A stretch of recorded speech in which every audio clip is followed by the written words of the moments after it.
On the prequel to the 29th episode, we're learning about growing up, previewing Harry Potter and the Prisoner of Azkaban, and taking our Patronus quiz on Pottermore. Hello, welcome back to the prequel to the 29th episode of This Film is Lit. If we sound a little bit different, we're using different mics, different equipment, so it should sound potentially a little better. It's more expensive equipment. Yeah. We won't always be able to use this, but most of the time from now on out, I think we'll be on this better equipment. So yeah, it should sound hopefully a little nicer, a little cleaner, and just all around better. But like I said, we're doing a few things on this episode. It's the prequel to the Harry Potter and the Prisoner of Azkaban episode. We're learning things with This Film is Lit, and what we're learning about is growing up. We've done coming-of-age stories. This is a little different. This is specifically related to Harry Potter and the Prisoner of Azkaban and the ways they explore the things the movie does specifically, both the book and the movie, but specifically I'm talking about the movie, things the movie does to sort of explore the concept of growing up. Right. And get across to the audience the themes visually and story-wise. And we've mentioned before on here in our Harry Potter series that the books grow up along with the reader. With the readers, yeah. They start out very much as children's books, and then by the time you hit about book 4-ish. Yeah. 3 to 4. Yeah. 3 to 4, yeah. They start to foray more into the young adult genre. 4's the hard one. 3's like the warm up. Yeah, 3 is a little bit of a warm up as far as the books go, and then with book 4, we really start getting into like heavier, deeper, thematic issues. But in 3, movie wise, visually, they made a lot of changes, which we'll get into why and what they changed when we get into the actual learning segment. But they made a lot of changes that in 3 that kind of. Unlike the book did it a little bit thematically, because obviously there's not the visual elements of the book. Right. But thematically and story-wise, the book did it a little bit, but the movie really made a stark change from the first 2. Yes. Into the third one. Yes, definitely. And we'll talk about why that is when we get into our segment. So let's do it. Let's learn about growing up in Harry Potter. No matter what anybody tells you, words and ideas can change the world. So we're going to talk about growing up in Harry Potter, and explicitly or specifically, we're talking about the movie. Again, a lot of these concepts. We're going to talk about visual things they changed in the movie to sort of get across that idea of the characters growing up. And we're also going to talk about thematic elements. The thematic elements are shared both in the book and the movie. The visual elements kind of specific to the movie. This isn't an exhaustive list. This is just sort of, I kind of remembered, because we haven't watched the movie again yet, so I'm just I was going back on my memory. I watched some of the special features and saw Cuarón talk about it a little bit and what he wanted to do. But again, it's not an exhaustive list. It's just sort of a primer, whatever the right word is. So this movie was directed, Harry Potter and the Prisoner of Azkaban was directed by Alfonso Cuarón. I think it's Cuarón. A departure from the first 2 films. Yes, which we'll talk about in the movie fun facts here in the next segment, why that happened. But yeah, the first 2 films were directed by Chris Columbus, more of a kids movie director. Yes. Alfonso Cuarón had done one, and we'll talk about that later. He had done a kids movie, but his most recent movie before this was Et tu Mami Tambien. I believe I pronounced Mama Tambien. I believe I pronounced that correct. And that is a coming-of-age road trip movie where 2 teenage boys have lots of sex with an older woman. It's he was a little confused at why they wanted him for this film, but he was in one of the interviews I saw. He was like, "The last movie I did was like a sexual coming-of-age like art house flick, basically." And he's like, and then they're like, "You want to do Harry Potter?" And he was like, "All right." But we're going to talk about some of the things he brought to the table visually. And again, it's not only him. He's the director, but it's mostly his vision, you know, primarily his vision combined with the art, all of the art people and the director of photography and all that stuff. But so here are some of the visual choices and changes that they made in the third movie that I think sort of represent and get across the theme of growing up. One, the color palette is very different. in this film, and it kind of sticks with it going forward. The first two movies are very bright. They're very colorful. They're very cheery. From 3 on, the color palette becomes much more muted. So there's a lot, and it's a lot more blues and greens and purples and dark colors. So you have a lot more cool and dark, but cool colors, blues, greens, that sort of thing. Muted tones. It's not as saturated. And what saturated means, if you're not aware, is basically it's like if you have a volume knob, but for color, like how colorful something is. So something I'm thinking of specifically from the first movie that, now I don't know if I'm using this right, that seemed to me like it was probably very saturated, was the scene where they first go on the broomsticks. Yes. And they're like outside and the sky is like bright blue and the grass is bright green. Yeah, exactly. And all of their and I don't know, I would have to look into this, but I wouldn't be surprised. Like all of their scarves and stuff, the house colors are all very bright reds and golds, bright blues and greens, and each of the house colors. I would imagine if you took one of the scarves or ties from movie 3 onward and compared it to one of the scarves or ties from movie 1, it's like in the first movie, it's like a bright red and a bright gold for the Gryffindor colors. And in from the third on, it's like a maroon and like a darker gold. Yeah, like a dark gold. Yeah. And that's sort of like the idea is it's more muted, it's less saturated, it's less bright. And part of this gets across when you're doing it filmmaking, when you do that, when you dial back the saturation and the color in the world, is it sort of represents you seeing the world as it is as you get older, as opposed to how you want it to be. There's a sort of a naivete to seeing the world very colorful and, what's the phrase? Looking on it with, rose-colored glasses? Essentially, yeah. Looking at the world through rose-colored glasses. Everything's very colorful. Obviously, it's rose-colored, but that's kind of the idea when it's more saturated. So dialing that back, it's not as bright, it's not as shiny as we imagine it when we're younger. You're starting to get older and see it how it really is, which is a little more gray, a little more muted. And it also represents the sort of, it kind of brings in the themes of morality, where things are a little more gray. Obviously, once we get way more down the line, the things that Dumbledore does and his whole arc throughout the story is a little more gray than it initially seems. So that's kind of the thing. You're muting the colors and you're kind of muddying everything. And it's representative of how we see the world as we get older. So that's one of the first things.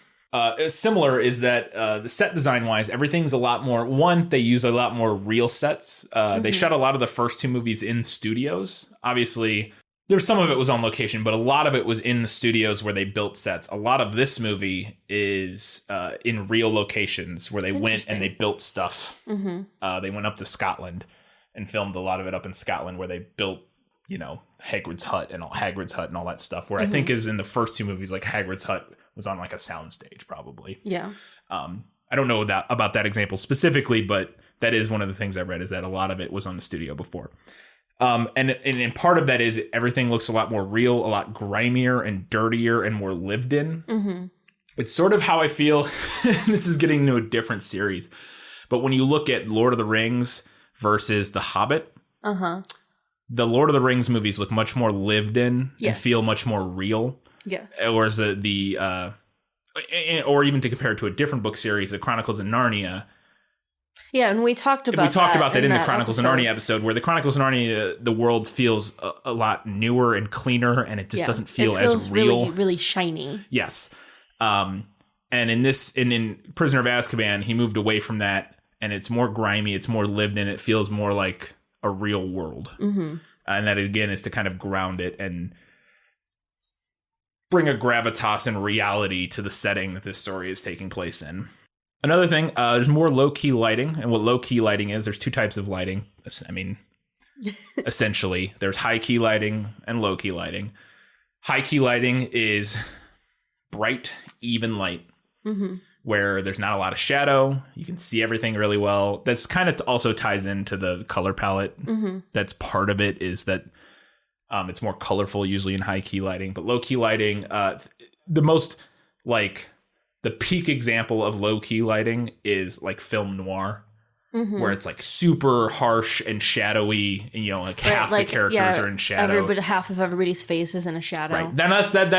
That's like the far end of low-key lighting. But, there's a spectrum from that to where everything's in the sunlight and blown out, or not blown out, but, very brightly lit, and you can see every detail and everything, and there's not shadows anywhere other than like kind of minimal.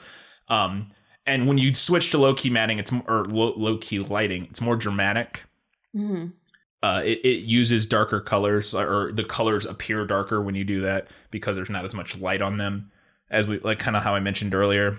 And it's also, there's more pools of light and dark, and that sort of thematically gets back to this world becoming just darker in general. Yes. As you grow up. Yes. And so again, you're starting to see the darkness literally as the darkness creeps into the storyline. You're seeing it literally in the shadows, in the cinematography. So it's interesting. Yeah. All right. And last thing, visually, and this is a mixture of visually and otherwise, but it's not in the book, so we're going to talk about it here because it's a movie specific thing, like the rest of these are. Kuran made a specific decision that he wanted the characters. They still wear the robes throughout the movie. They're Hogwarts robes, but they start doing different things with them, and they wear them less. Yes. There's lots of scenes where they're not wearing their robes, where they're on the grounds and stuff, but they're just like in Muggle clothing, essentially. And whereas in the first two, they're almost always wearing their robes. Exclusively in robes. Yeah. Or uniforms. But there's lots of moments in this where they aren't in that. But there's also a lot of moments where they are somewhat in their uniforms, but he came to all of them, and then this beyond just the main three people, he went to the whole cast and said, we're going to have your robes, these are your uniforms, but I want you to wear them how you want to wear them. If you want to not wear your tie, if you want to wear your tie loose, if you want to not wear your robe and roll your sleeves, if you want to have your shirt untucked, however you want to do it, wear your uniform and your robes how you want to. And the main reason he said he wanted to do this was to bring sort of a naturalism to the kids' performance, so they were really comfortable. Mm-hmm. And they felt, if they're allowed to do what they want with their uniform, he felt they would be comfortable, and then they would give a more natural performance. Mm-hmm. And then that would contrast against the magic and make the magical elements even more fantastical if the kids are giving a very grounded, natural performance. Mm-hmm. And then there's all this magical stuff going on. But I think the more importantly, thematically for us, is that it allows them individualism. Yes. As you start to grow up, you start to express yourself, and you start to come into your own as a person. Right. Yeah, I was just thinking that makes a lot of sense because they're supposed to be 13. They're 13. That is this is like the transition. Yes. And that really, like, thinking back, it's around that age when you start to kind of express yourself more through your clothes or your hair, or maybe you push back a little bit to your parents' rules about what you can and can't wear. Or the teachers, or that sort of thing. And so allowing them to do that is a very natural extension of that passageway from childhood to adulthood. Mm-hmm. And I think it works really well. I remember initially when I first saw this movie not liking that they weren't wearing their robes a lot, or that it just looked weird to me, because as a book reader I was like, they just wear their robes, they're just at school, they wear their robes.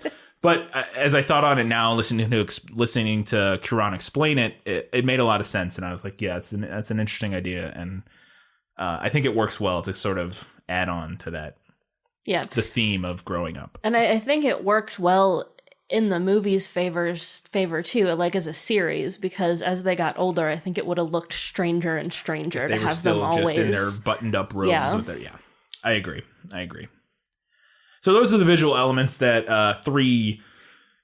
some of the new visual elements that 3 really brings to the table in a way that we didn't see in the first 2 movies. And now we're going to talk about some of the thematic elements, and these are shared with the book, where these are things that happen both in the movie and the book, so we can kind of both talk about it a little more. All right, so the first thematic thing that is introduced in Prisoner of Azkaban, it's 2 things, but it's 2 creatures we're going to talk about, and that is boggarts, or as I pronounced it when I read the book, bogarts. Yeah. When I read it, they were Bogarts, and then I saw the movie and they're like Boggarts, and I'm like, all right, Sure. fine, if you say so. Boggarts and Dementors.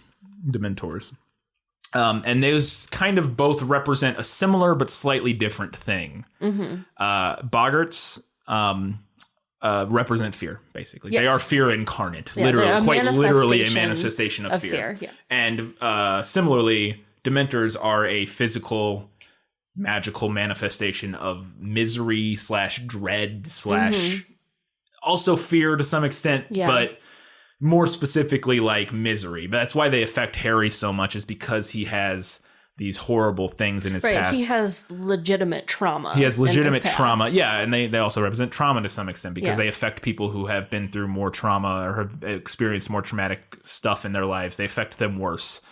So these are two creatures that are sort of physical manifestations of these concepts. And so those are introduced in this one, and over the course of the book, Harry learns how to deal with both of them.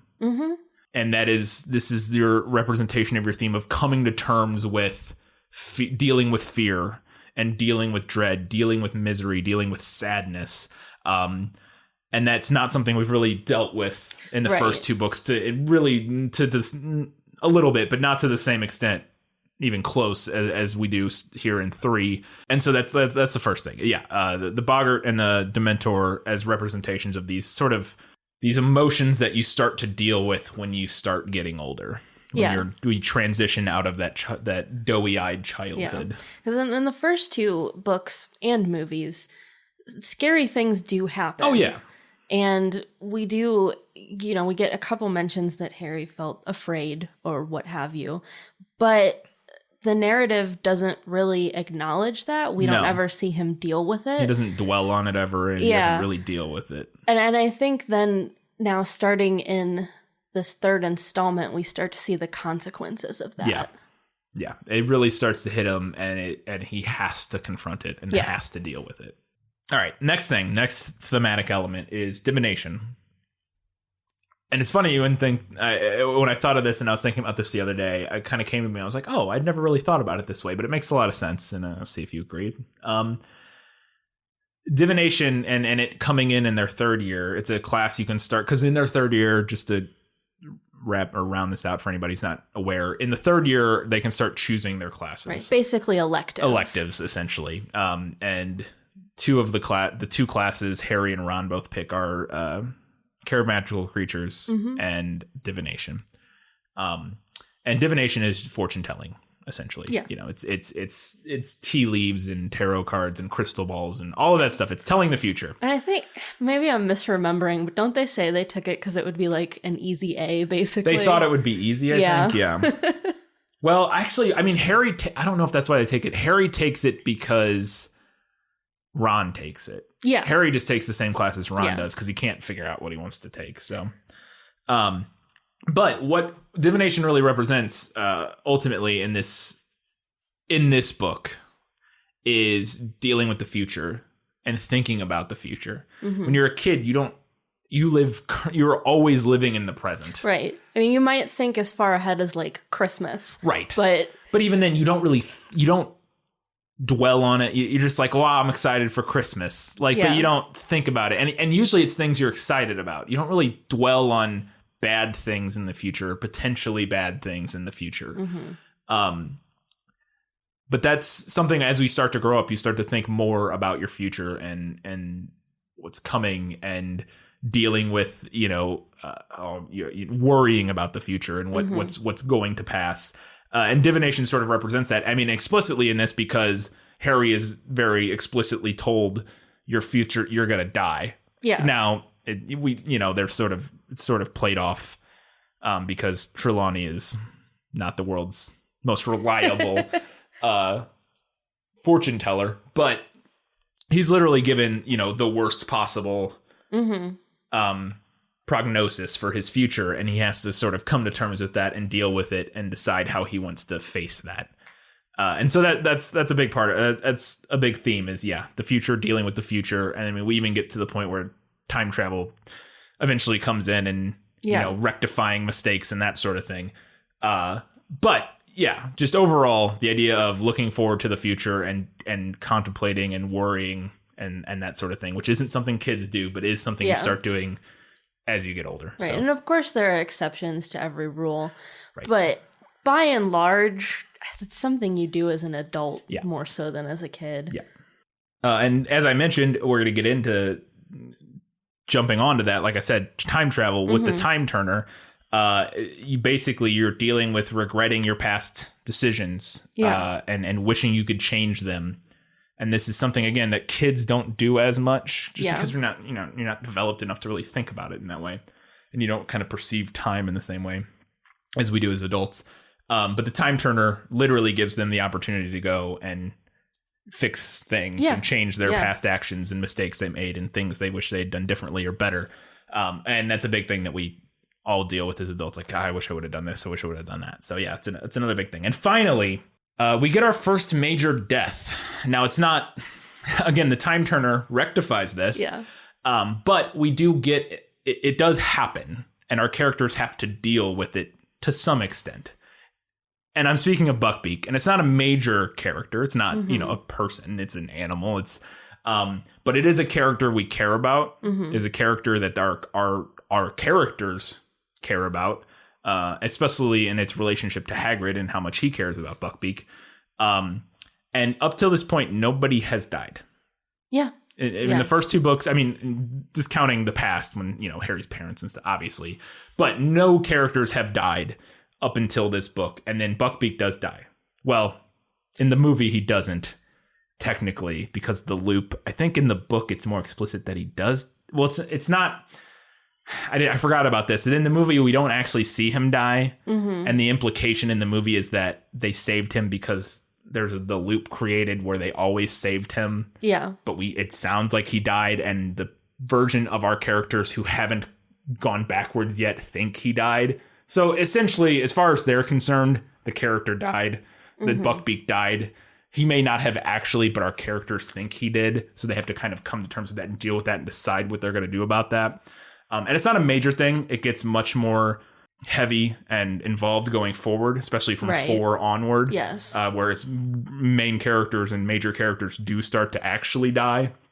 But this is sort of the introduction to it of characters dying and dealing with death. And the fact that his death basically kind of gets like retconned. Yeah, basically. Essentially, yeah. It makes it a really interesting like foray into the shallow end. Yeah, it's dipping your toe in the shallow end of dealing with that, dealing with death, and dealing with I think a sidebar of that is that around the time you're 13, very often is the time you might lose your first pet or something. Yeah, if you had a dog when you were 5 or whatever, or your parents had a dog when you were growing up, that's in the ballpark of the area where one of your pets might die, and dealing with that, and that is a more direct corollary to Buckbeak dying as an animal, but they care about. And it's something that a reader in that 12 to 13 range would potentially be experiencing and definitely identify with. So those are the thematic elements that Prisoner of Azkaban starts to introduce. There definitely are more. It's not, like I said, it's not an exhaustive list, but those are some of the things that we thought about as we were thinking on the movie and the book and sort of preparing the growing up segment. So let's move on to then Harry Potter and the Prisoner of Azkaban preview. Sirius Black has escaped from Azkaban prison. He's a murderer. Sirius Black is the reason the Potters are dead. And now he wants to finish what he started. I want you to swear to me you won't go looking for Black. Why would I go looking for someone who wants to kill me?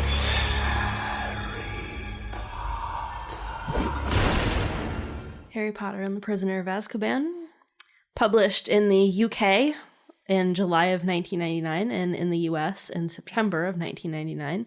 This is the last book in the series to be released at separate times in the 2 countries. Oh, okay. So it was the first 3 that did it. Yeah. Yeah, I remember talking about that. Because we definitely remembered later that wasn't the case. They came out at the same time. Definitely not. The popularity of the series really ramped up pre-publication of book 4. What year did this come out? 2004? 2003? 2002? What year did you say? 1999. Oh. You're thinking of the movie. Yeah, the movie came Movie out way came later. out in 2004. It was that. Okay. It's funny because I think only 4 was out. Only book 4 was out at the time that this movie came out. Mm-hmm. No, 99 was 98 was the first book. Didn't we just talk about that? Wasn't 98 the year the first book came out? I can double check it, but... Because that seems super late, or that seems super early. I could have swore we checked and 98 was the year the first book came out. And like 99 in America. The first book came out in... It is 1999. Published in All right. 1999. Never mind. I stand corrected. I could have swore that... When did the first one come out? 97? Well, she put those first 3 out really fast. Yeah, and then, she did. Okay. She put the first 3 out really fast, and then you don't remember that? There was a painstaking wait I do for remember book that 4. because that's when I caught up. Yeah. I remember I read the first 3 after they all came out. Yes. And then as did I think. And then from 4 onward was where I think I was caught up. I was waiting on pins and needles for each release. Reading them as they came out, basically. So Rowling found the book easy to write, unlike Chamber of Secrets, as we learned in that prequel. Yeah. She finished it just a year after she began writing it. She started to write Prisoner of Azkaban the day after she finished the Chamber of Secrets. Could keep that roll going, I guess. Once you're on it. She said, it was the best writing experience I ever had. I was in a very comfortable place. Immediate financial worries were over, and press attention wasn't yet by any means excessive. Yeah.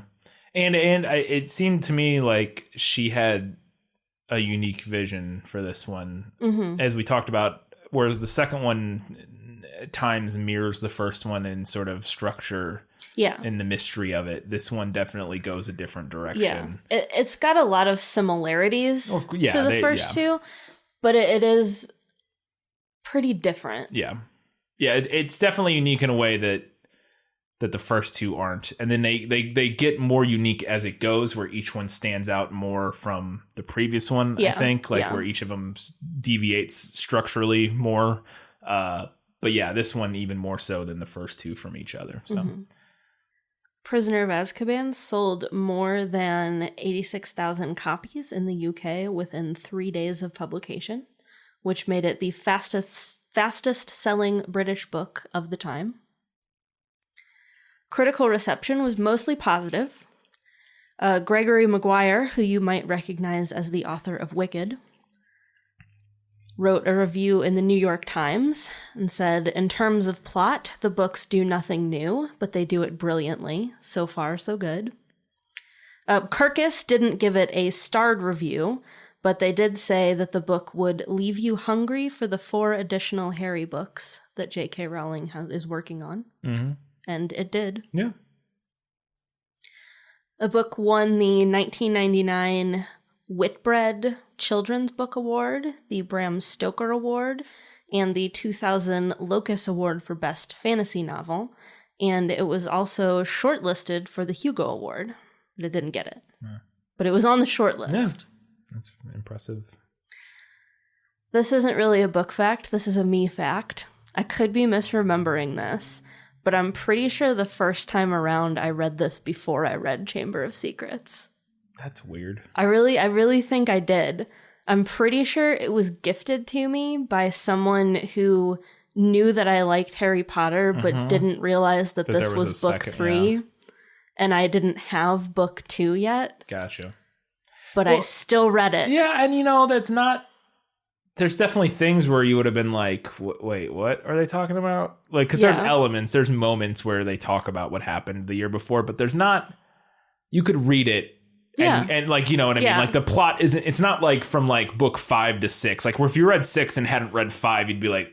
Yeah, you'd be like, what the heck is going on? What is this? What is this about a locket? Like, yeah, you'd be very confused. But yeah, this one doesn't have that same... Those first 3 books function much better as standalone books than the others in the series. Because once the story really starts getting going with Voldemort and his whole plan is when it starts. They start not being independent as much.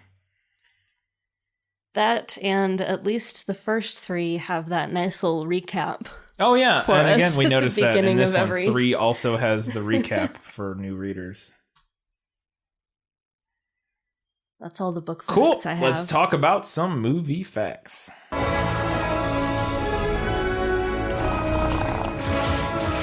Filthy little mudblood. Foul, loathsome, evil little cockroach! That felt good. All right. So as we mentioned, this is the first movie not directed by Chris Columbus in the series. The reason for that is that he was slated to film it, or to be the director, but he decided he didn't want to return to helm the third because he hadn't seen his own kids in about 2.5 years. Oh. So, Well, that's sad. well, his a specific quote is that he hadn't seen his kids. He hadn't been to dinner with his kids during the week in 2.5 years. Oh. I'm sure he's seen That's them. a little less I'm sad. sure he saw them occasionally, but that he hadn't been like home for dinner on like a weeknight in almost 3 years, and he was like, I can't keep doing this. So a couple other people were approached to direct. The most interesting one to me, well, two of the most interesting ones. One, M. Night Shyamalan. I think we might have mentioned this before. I can't remember. Or was that a different movie that we were talking about that he was approached for? I can't remember. I don't remember. He was considered to direct, but he turned it down because he was working on The Village. So apparently they offered him the job, which, oof. That would have been interesting. This is post M. Night Shyamalan being good. Now, he's had a resurgence recently. I haven't seen any of them, but apparently his last few films are pretty good. But his biggest problem isn't really his direction. It's his writing a lot of the times. Like, he writes all his movies, and whereas this one, he'd just be adapting it. It's like, it might have worked a little better. I like some of Shyamalan's stuff and don't like some of the other stuff. So the other one who was approached and offered the job was Guillermo del Toro. What? And you're going to be disappointed in this. He considered the film so bright and happy and full of light that he wasn't interested. Which is funny because this one really less so. I mean, and none of them are, I mean, they all have some darkness to them, even the first two. But this one really starts to, and Cuarón really went that direction with it, even more than I think most people expected when you read the book. But he thought it was a little too bright and happy for his interests. But that's a challenge. Yeah, and it's I'm a little disappointed. But Cuarón did a good job. He did a good job. Yeah, Del Toro would have been fun. That would have been great. J.K. Rowling was really happy that Cuarón was chosen to direct because she really liked Et tu, Mama Tambien and The Little Princess, which Cuarón directed. That was the kids movie I was talking about. He adapted The Little Princess, Disney film, I believe. We're going to do that on here sometime. Yeah, Cuarón adapted that, and she was a big fan of his adaptation, so she was glad that he was directing it. This is, I think a lot of people have heard this, but I think it's really interesting. Cuarón's first exercise with the main 3 cast, Harry, Ron, and Hermione, was he had them write autobiographical essays about their characters. Mm-hmm. You've probably heard this. I think I have. Yeah, most people, it's a pretty famous story. Written in first person from like when they were born all the way up through like their current, experience and that sort of thing. And Rupert Grint didn't write his essay. And when Cuarón asked him why he didn't write his essay, Rupert Grint said, "I'm Ron. Ron wouldn't do it." And Cuarón said, "Okay, you do understand your character."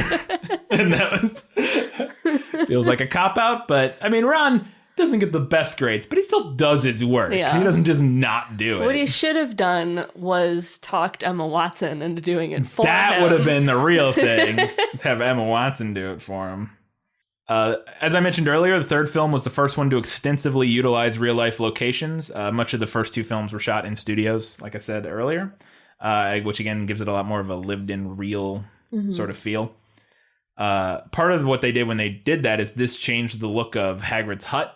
If you notice from the difference, and I remember this thinking back on it now once I read this, that in the first 2, Hagrid's hut is kind of on flat ground on the edge of the forest. Like that's where we see it. Yeah. In this one, he's like at the bottom of a hill, and it's like a very hilly terrain because they built it in Scotland where they were filming, and it's a much more hilly terrain where Hogwarts is set now. Oh yeah, you're right. Yeah. Now that I'm thinking about it. It's like rugged. It's a little more rugged, and there's rocks, and it's just a little different. It's like a hillside, and because they have to run down to his hut basically. And they added the big pumpkin patch behind his head, which is mentioned in the second one, that he's growing pumpkins for like the Halloween feast, but we don't see it in the movie in the second one.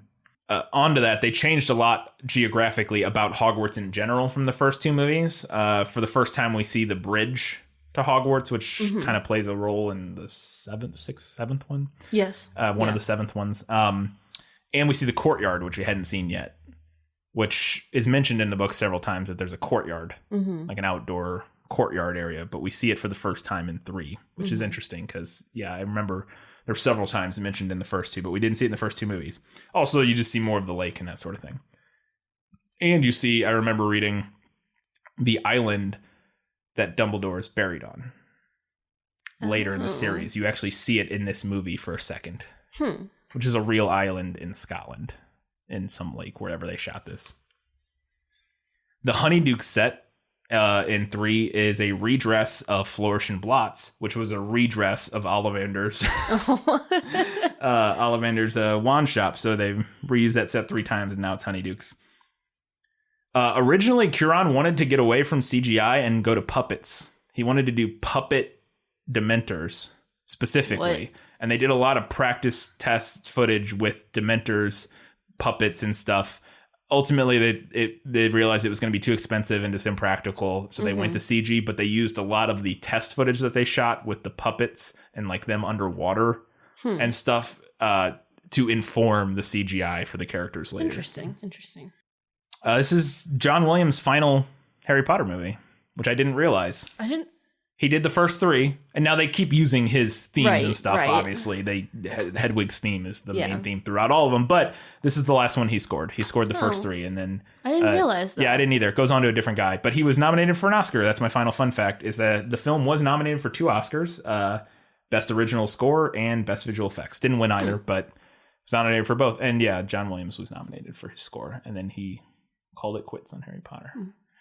But yeah, we obviously still used his music in all of the later films. It's always cool when a genre film gets nominated. And that's usually what they are, is those sort of technical like music and sound editing and effects and that sort of thing. Now they have the new category. Have you seen that? Best popular film? Just give Black Panther best movie. Just fucking do it, you cowards. You fucking cowards. Just give it best movie. But yeah, all right. We're final section. We're gonna take the Patronus quiz and see what our Patroni are. We've done our houses. I'm Ravenclaw, and I'm a Gryffindor. We haven't done our wands yet, but we'll do that on a later one. We figured Patronus made sense for this one because this is the Patronus introduction book. So Expecto Patronum! Discover your Patronus. I hope it gives us the same questions. I hope so too. I was thinking about that. If it doesn't give us the same in order, we're going to be like, well, the Patronus is a kind of a positive force, a projection of the very thing that the Dementor feeds upon. Hope, happiness, the desire to survive. Remus Lupin. Well, this is a long introduction. It is a very long introduction. Discover your Patronus. You can only discover your Patronus once. The questions are timed. Go with your instincts. All right. Oh gosh, no pressure. Here we go. Think of your happiest memory. Flying through trees. Oh, do I pick one of these? I picked wind. Sun, wind, rain. Oh, we have different ones. Dang it. Uh-oh. I have shine, glitter, glow. I'm going to go. Oh, I didn't get to pick. Okay. They said they were timed, babe. I wasn't. Okay. Make, well, this is going to. Improve. Make. Dream, discover, dance, discover. Why? My stupid thing popped up. My little. Stone, wood, earth. Okay, we're a little bit separate, so that's good. I missed my first one. I hope that doesn't affect it. Warm, cold, cold. I love fall and winter. I'd much rather be cold than warm. Oh, no. Oh, I almost produced. Play, prowl, preen. Play. Video games. Give me the next question. Free, safe, free. Yeah, we have completely different questions. Yeah, we do. Oh, mine paused for a second. Black, white, gray. Oh, that's my answer. Free, safe. Okay, free. I got that one. I think we're just in different orders. I think we're ultimately get the same questions, I would imagine. Hunt, create. I haven't gotten that one yet. Watch, listen, touch. Instagram. I don't want to see any of your touch. notifications right now. I could have went with watch. Yeah.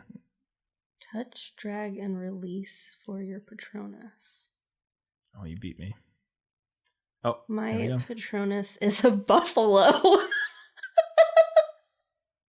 What? Mine is a wild rabbit. A buffalo. That's pretty badass. Switch? Oh, buffalo's pretty badass. That's like a giant badass animal. It's huge. Yeah, that's cool. Mine's a rabbit. A wild rabbit. A wild rabbit. All right. Well, I got a wild rabbit for my Patronus. I skipped the first question, though, on accident, so that may have influenced it. I may have had a different animal. So my Patronus is a buffalo, and yours is a wild rabbit. Yeah. Interesting. That is very interesting. But you're smaller than me, so you need a bigger Patronus. And I'm bigger, so I'm fine with a smaller one, I guess. All right, well, that was informative. That was very informative. If you take your Patronus quiz or have in the past, share it with us on our post when Katie posts our Patronus pictures.